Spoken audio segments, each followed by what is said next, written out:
Nizar hidup sendiri di kamar kos kecil yang pengap di kota Nirwana. Tubuhnya gemuk, wajahnya bulat, dan meski hidupnya sederhana, ia selalu terlihat imut dan hangat. Ia bekerja sebagai penjaga kios fotokopi dengan gaji pas-pasan. Hidupnya berjalan monoton.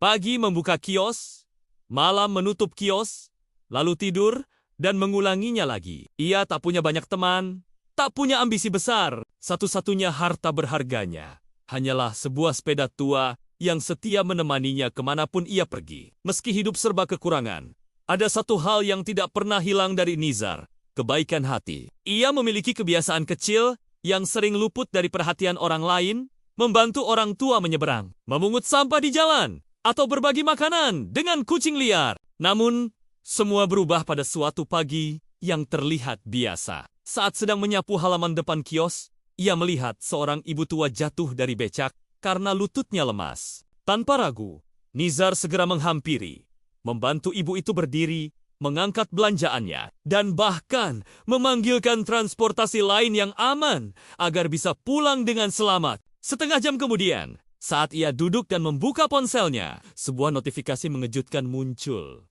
Ada transfer masuk sebesar Rp50.000 dari rekening anonim. Awalnya ia mengira hanya kebetulan, tetapi saldo rekeningnya benar-benar bertambah. Keesokan harinya, setelah ia memberi uang pada seorang anak kecil yang kehilangan uang saku, notifikasi serupa kembali muncul.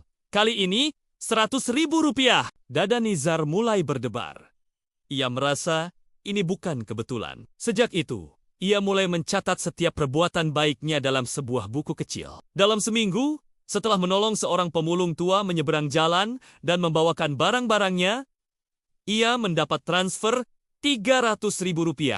Ia segera menyadari bahwa setiap kebaikan yang ia lakukan selama tulus akan dibalas dengan uang. Dan yang lebih mengejutkan, jumlahnya selalu lebih besar daripada nilai kebaikan itu sendiri. Pertanyaan pun muncul di benaknya. Siapa yang melakukan ini? Apakah ada organisasi misterius? Ataukah ini balasan Tuhan lewat sistem perbankan? Ia tidak pernah menemukan jawabannya. Namun, perubahan dalam hidupnya mulai terlihat. Dengan tabungan yang terus bertambah, Nizar bisa makan makanan enak, membeli pakaian baru, dan mengganti sepedanya dengan sebuah motor. Perlahan, ia mulai bermain dengan sistem itu. Pada awalnya, ia tetap tulus. Namun lama-lama, niatnya goyah. Ia sengaja mencari kesempatan berbuat baik, tetapi hanya demi mendapatkan uang. Yang mengejutkan ketika ia mencoba berpura-pura berbuat baik seperti memberi uang pada orang yang sebenarnya tidak membutuhkan. Tak ada transfer masuk. Bahkan saat ia membantu orang dengan hati yang mengeluh, jumlah transfer berkurang drastis, atau bahkan tidak ada sama sekali. Dari situ, ia belajar bahwa niat adalah kunci. Uang hanya datang ketika kebaikan benar-benar tulus. Lama-kelamaan, ia mulai kembali pada niat awalnya. Suatu malam hujan deras. Ia melihat seorang anak berdiri menangis di pinggir jembatan kecil. Ternyata, adiknya tercebur ke sungai. Tanpa pikir panjang, Nizar yang bertubuh besar itu melompat ke dalam air deras. Tubuhnya terguncang oleh arus, dingin menggigit tulangnya. Tetapi dengan sekuat tenaga, ia berhasil menarik anak itu ke tepi. Saat tubuhnya menggigil dan napasnya hampir habis, ia merasa tenang, lalu pingsan. Ketika ia terbangun di rumah sakit, matanya terbelalak. Rekeningnya menunjukkan saldo Rp5 triliun.